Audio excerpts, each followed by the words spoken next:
Today I'm gonna tell you why Suga Sean O'Malley, the new Bantamweight Champion of the UFC, is and definitely will become the new GOAT of the MMA. O'Malley just took out Aljamain Sterling, a guy that many people were saying was the Bantamweight GOAT. Sterling was on the way to breaking the record for the most Bantamweight division title defenses, and was on a massive winning streak of 9 fights after getting brutally knocked out by Marlon Moraes back in 2017. Sterling beat the certified Bantamweight legends, household names, and future legends. The likes of Jimmy Rivera, Pedro Munhoz, Corey Sandhagen, Peter Yan, TJ Dillashaw, and Henry Cejudo, just to name a few. Now, some of you might be asking how that compares to Sean O'Malley, and even saying just because Aljo got caught doesn't mean Sean is better or is even just the GOAT of the Bantamweight division.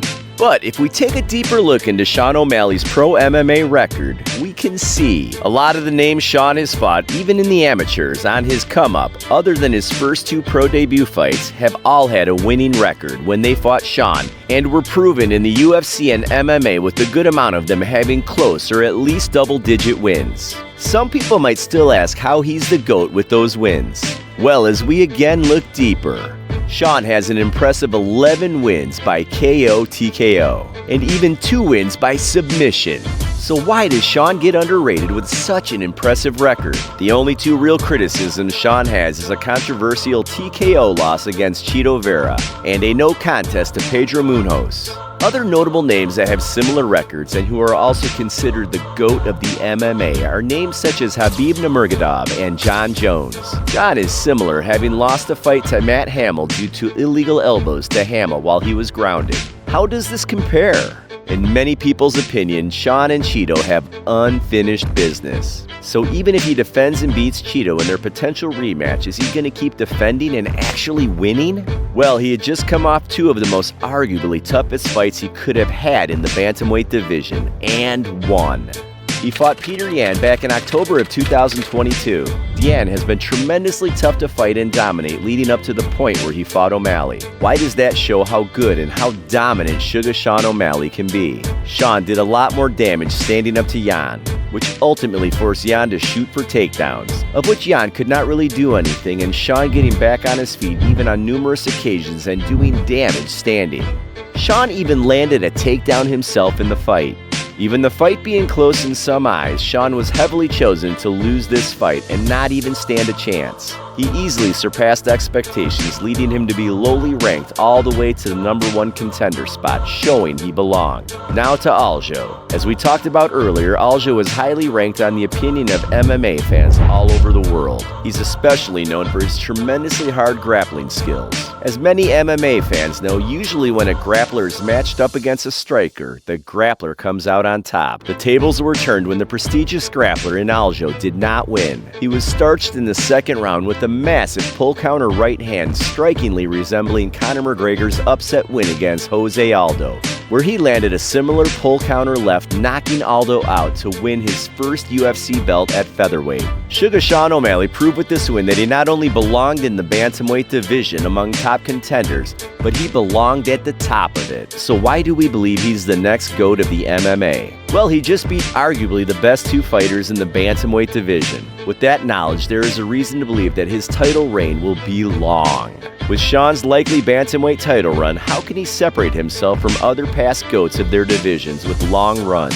Well, one way is Sean has hinted and pushed for a potential boxing match against top-ranked boxing prodigy Gervonta Davis. Inspired by Conor McGregor's past fight with Floyd Money Mayweather, the UFC has been shown to agree to let a fighter go box as long as they are big enough stars to sell PPVs, of which Sean O'Malley definitely is. Gervonta has been dominant over his career, but many of his fights end in a knockout. But he has been shown to get hit and outboxed at times until landing that one big shot. If Suga Sean can get the Gervonta fight and possibly even win, he could become the first combat sports athlete to be ranked and possibly champion in 2 sports. It would easily surmount to him as one of, if not the GOAT of the MMA. Would O'Malley need to do more to become a GOAT though? He definitely could. Many MMA fans and intellectuals, as well as O'Malley's camp, have rumored O'Malley to possibly execute and jump at the chance to move up and secure a second belt at featherweight. That is, if the matchmaking makes sense. 11-0 Ilia Topuria has a title bout coming up at the heavily dominated division against Alexander Volkanovski. Both are considered to be amazing strikers, with Volk being an almost all-around great fighter.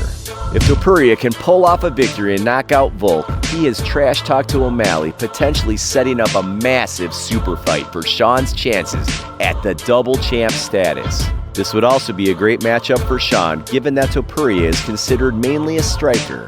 And with Sean's elite ability at striking, with his advantage at a size of 5'11 and a 72-inch reach compared to Topuria at 5'8 and a 69-inch reach, it could be a great opportunity for Sean to move up and be favored in the matchup. Could O'Malley actually compete at featherweight? There's a lot of strikers like Max Holloway and Yair Rodriguez that Sean could match up with, who have already been beaten by Volk, who is much smaller in stature and older than Sean. But what about Brian Ortega?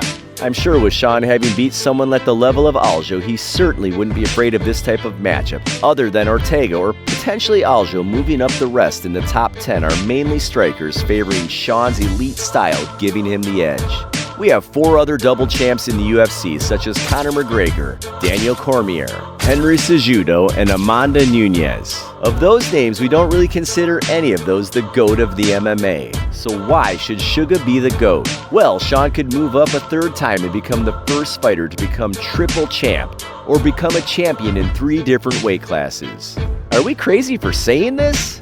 You all probably think so. But if we take a deeper look, and if Sean is able to win at the featherweight and defend as well, we've seen other featherweights move up and become successful at the lightweight division, such as Conor McGregor, Dustin Poirier, Max Holloway, and recently Volkanovski, and none of them are as close to the height and reach of O'Malley. Sean could pounce on any good matchup opportunity, and the UFC would definitely grant him a rematch, with O'Malley's star power and opportunity to make history becoming a triple champ. Is this all likely, or are we just speculating? Well, based off our in-depth analysis, we believe Sean O'Malley is definitely the future of the UFC and MMA as a whole, and definitely has the potential, if not already, to go down as the unanimous GOAT of the MMA.